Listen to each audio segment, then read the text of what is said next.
नमस्कार विद्यार्थी मित्रांनो, आपण मुंबई उच्च न्यायालय भरती 2026 साठी प्रिव्हियस इयर क्वेश्चन पेपरच्या अनालिसिसची सिरीज सुरू केली आहे. यापूर्वी आपण 6 पार्ट अपलोड केले आहेत आणि आजचा 6वा पार्ट आहे. त्यामधील पहिला विभाग आहे मराठीचा.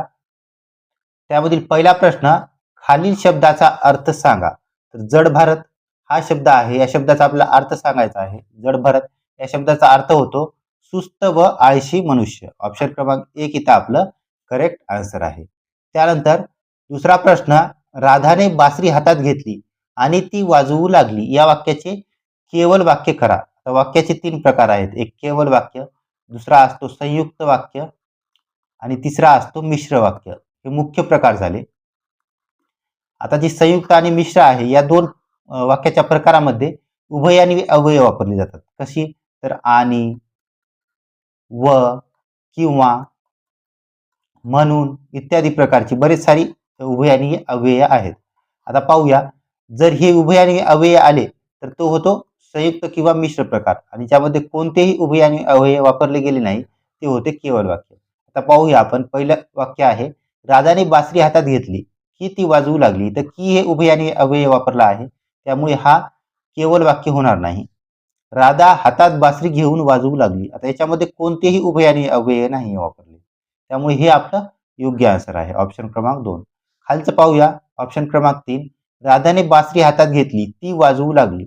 आता यामध्ये पण कोणतेही उभय आणि अव्यय नाहीये, पण हे 2 स्वतंत्र वाक्य आहेत. एक तर राधाने बासरी हातात घेतली आणि नंतर ती वाजवू लागली, त्यामुळे हे पण केवळ वाक्य होणार नाही. चौथा विधान आहे, राधाने हातात बासरी घेतली म्हणून ती वाजवू लागली. तर म्हणून हे उभय आणि अव्यय वापरला आहे, त्यामुळे हे पण होणार नाही. ऑप्शन क्रमांक 2 आपलं इथं करेक्ट आन्सर आहे. तिसरा प्रश्न, उद्यापासून परीक्षा सुरू होईल या वाक्यरचनेचा प्रकार सांगा. उद्यापासून परीक्षा सुरू होईल, अकरणरूपी वाक्य, मिश्र वाक्य, संयुक्त वाक्य. आताच आपण पाहिलं संयुक्त आणि मिश्र या 2 प्रकारच्या वाक्यामध्ये कोणतेही उभय आणि अव्यय वापरले जाते. त्याच्यामध्ये कोणतेही उभय आणि अव्यय नाहीये, त्यामुळे हे केवळ वाक्याचा प्रकार आहे. ऑप्शन क्रमांक 4 इथं करेक्ट आहे. चौथा प्रश्न, सतत परिश्रम, वक्तशीरपणा, दीर्घ उद्योग हीच यशाची गुरुकिल्ली आहे. या वाक्यातील गुरुकिल्ली या शब्दाचा अर्थ सांगा. तर गुरुकिल्लीचा अर्थ होतो रहस्य. ऑप्शन क्रमांक 1 आपलं इथं करेक्ट आन्सर आहे. पाचवा प्रश्न, खालील वाक्यरचना कोणत्या प्रकारची आहे ते सांगा. पार्थ पुस्तक वाचतो. पहिलं ऑप्शन आहे आज्ञार्थी वाक्य. इथं आज्ञार्थी वाक्यामध्ये आज्ञा दिली जाते. आता याच्यामध्ये कोणतीही आज्ञा केली नाही, त्यामुळे हे पण होणार नाही. मिश्र आणि संयुक्त वाक्यामध्ये उभय आणि अव्यय वापरले जाते. याच्यामध्ये कोणतेही नाहीये, त्यामुळे हे दोन्ही पण नाहीयेत. राहिला केवळ वाक्य. तर हा केवळ वाक्याचा प्रकार आहे. ऑप्शन क्रमांक 2 आपलं करेक्ट आहे. मितभाषी या शब्दासाठी असलेला योग्य पर्याय खालील पर्यायातून ओळखा. मितभाषी म्हणजेच मोजकी असे बोलणारा किंवा कमी बोलणारा. ऑप्शन क्रमांक 2 इथं करेक्ट आहे. ज्ञानबाची मेघ या अलंकारिक शब्दाचा अर्थ सांगा. ज्ञानबाची मेघ म्हणजेच निरुत्तर करणारी बाग. ऑप्शन क्रमांक 1 इथं करेक्ट आहे. त्यानंतर मराठीचा विभाग 2. तर विभागमध्ये 7 प्रश्न विचारले आहेत. त्यानंतर विभाग 2, 3 आणि 4 या तीनही विभागामध्ये प्रत्येकी 6-6 प्रश्न असे मिळून एकूण 25 प्रश्न विचारण्यात आले आहेत. पहिल्या याच्या 7, दुसऱ्या 6, तिसऱ्या 6 आणि चौथ्या 6 असे टोटल 25 प्रश्न. पहिला प्रश्न आहे, खालीलपैकी अव्ययीभाव प्रकारचा सामासिक शब्द असलेले विधान निवडा. आता याच्यातील अव्ययीभाव समास ओळखायचा आपल्याला. दुसरा आहे, धनंजय प्रतिवर्षी जत्रेला जातो. आता प्रतिवर्षी हा सामासिक शब्द आहे. यामध्ये याचा अर्थ होतो प्रत्येक वर्षी. आता इथे पहिले पद महत्वपूर्ण आहे, त्यामुळे ऑप्शन क्रमांक 2 आपलं करेक्ट आन्सर आहे. तर प्रतिवर्षी हे अव्ययीभाव सामासिक शब्दाचा प्रकार आहे. दुसरा प्रश्न, बाजारहाट या शब्दाचा समास प्रकार कोणता? आपला समास ओळखायचा आहे. इतरेतर द्वंद्व समास. आता इतरेतर द्वंद्व समासामध्ये काय, 2 व्यक्ती किंवा वस्तू असतात, जसे की आई वडील, आणि दोन्ही पण महत्वपूर्ण असतात. आई वडील, बहीण भाऊ, इथे दोन्ही पदे महत्वपूर्ण आहेत. तर ही काय इतरेतर द्वंद्व समासाचं एक्झाम्पल झालं.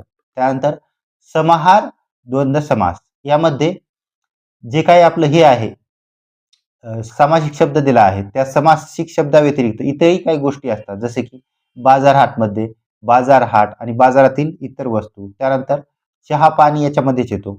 चहा पाणी. आता चहा पाणीमध्ये फक्त चहा आणि पाणीच नसतो. याच्यामध्ये काय साखर असते, पत्ती असते, त्यानंतर दूध असते.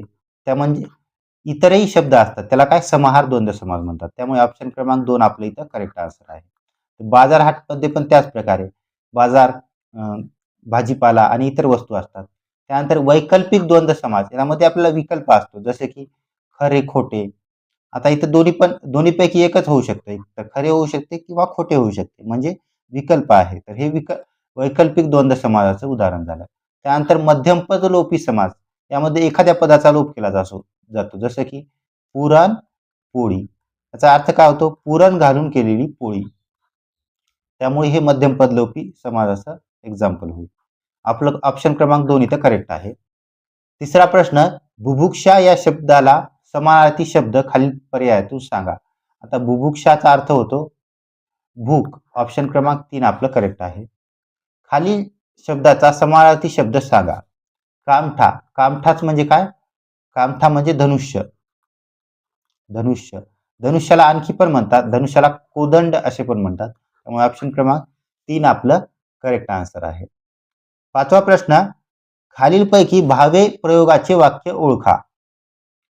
आता प्रयोगाचे 3 प्रकार आहेत, कर्तरी, कर्मणी आणि भावे.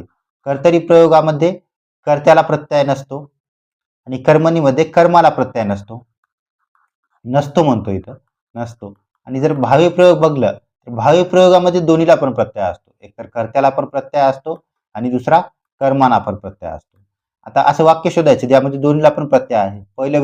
पहिले वाक्य, तिने आता शाळेत जावे. आता इथे कर्ता ती आहे, याला ने हा प्रत्यय लागला आहे. शाळा हा कर्म आहे, इथं त हा प्रत्यय लागला, म्हणजे दोन्हीला पण प्रत्यय लागला आहे. त्यामुळे ऑप्शन क्रमांक 1च आपलं इथं करेक्ट आन्सर होईल. तर दोन्हीला जर प्रत्यय असेल तर तो भावी प्रयोगाचे उदाहरण होईल. 6वा प्रश्न, खालील वाक्याचा प्रयोग ओळखा. सर्वजण उठून उभे राहिले. कर्मणी प्रयोग, भावे प्रयोग, अकर्मक कर्तरी प्रयोग, पुराण कर्मणी प्रयोग. आता वाक्याकडे जर पाहिलं आपण तर वाक्यामध्ये कर्मच नाहीये. जसे की राम आंबा खातो. आंबा खातो. आता राम हा खाण्याची क्रिया आंब्यावर करतोय, म्हणजे वाक्यात हा आंब्यावर क्रिया होते, म्हणजे कर्म झाला आंबा. आता इथे जर पाहिलं क्रिया कशावरच होत नाहीये. सर्वजण उठून उभे राहिले, म्हणजे हे काय अकर्मक वाक्य आहे. वाक्यामध्ये कर्म नाही म्हणजे अकर्मक वाक्य. आता अकर्मकचं एकच उदाहरण आहे, अकर्मक कर्तरी प्रयोग. ऑप्शन क्रमांक 3 आपलं करेक्ट आन्सर आहे. त्यानंतर मराठीचा विभाग 3. पहिला प्रश्न, खालील शब्दाचा विरुद्धार्थी शब्द ओळखा. अवखळ. अवखळचा विरुद्धार्थी होतो गंभीर. ऑप्शन क्रमांक 2 इथं करेक्ट आन्सर आहे. खालील पर्यायातून योग्य समानार्थी शब्दाची जोडी ओळखा. अभिमान, अभियान. अभिमान म्हणजे काय? प्राऊड, याला प्राऊड असं म्हटलं जातं.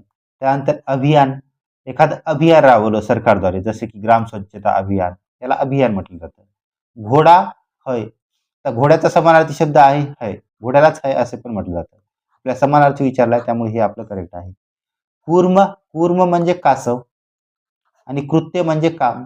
याचा काही समान काही समान नाहीये दोन्हीमध्ये, त्यामुळे हे नाही. कोगुळ, कावळा हे पण होणार नाही. ऑप्शन क्रमांक 3 आपलं करेक्ट आन्सर आहे. पुढे दिलेल्या शब्दाचा समानार्थी शब्द सांगा. आता मरुभूमी हा शब्द आहे, याचा समानार्थी शब्द आहे वाळवंट. ऑप्शन क्रमांक 1 इथं करेक्ट आन्सर आहे. खालील शब्दाचा विरुद्धार्थी शब्द सांगा. अकिंचन. अकिंचनचा विरुद्धार्थी शब्द आहे संपन्न. ऑप्शन क्रमांक 3. खालील विरुद्धार्थी शब्दाची अयोग्य जोडी ओळखा. सद्वा, अविधवा. सद्वाचं विधवा होईल, म्हणजे पहिलेच चुकीचं आहे. आणि आपल्याला काय चुकीचंच विचारलंय, अयोग्य विचारलंय, त्यामुळे हेच आपलं करेक्ट आन्सर होईल. मलूल, टवटवीत हे बरोबर आहे. अल्लडचं पोक्त, त्यानंतर कृपांचं उदार हे पण योग्य आहे. विरुद्धार्थी शब्द, अचूक विरुद्धार्थी शब्दाची जोडी ओळखा. आता इथं बघा, आपल्याला अचूक म्हणजे काय बरोबर विचारलंय. ज्येष्ठ, मोठा. आता हे समानार्थी झाले, हे विरुद्धार्थी नाही, त्यामुळे हे कटला ऑप्शन. विसंवाद, विवाद हे पण होणार नाही. विवादचं विसंवाद होणार नाही. सद्गती, दुर्गती हे बरोबर विरुद्धार्थी आहे जोडी. ऑप्शन क्रमांक 3 आपल्या इथं करेक्ट आन्सर आहे. त्यानंतर श्वास, विश्वास.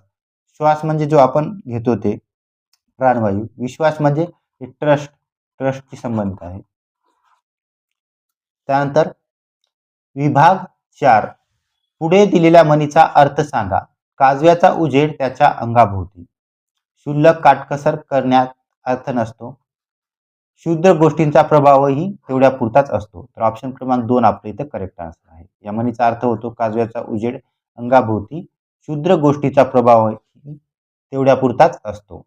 त्यानंतर दुसरा प्रश्न, खालील वाक्यात प्रचाराचा अर्थ सांगा. स्तंभित होणे याचा अर्थ होतो आश्चर्याने स्तब्ध होणे. ऑप्शन क्रमांक 1 इथे करेक्ट आहे.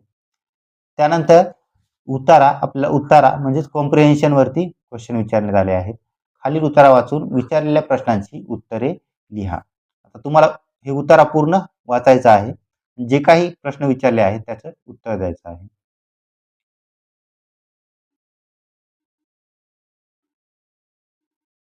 व्हिडिओला स्टॉप करून तुम्ही वाचू शकता.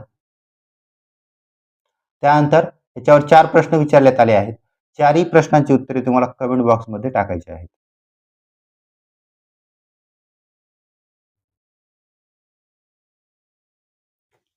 त्यानंतर आपल्या सर्वज्ञ एज्युकेशन या टेलिग्राम चॅनलला जॉईन करा, व्हिडिओला लाईक करा आणि सर्वज्ञ एज्युकेशन या यूट्यूब चॅनलला सबस्क्राईब करा.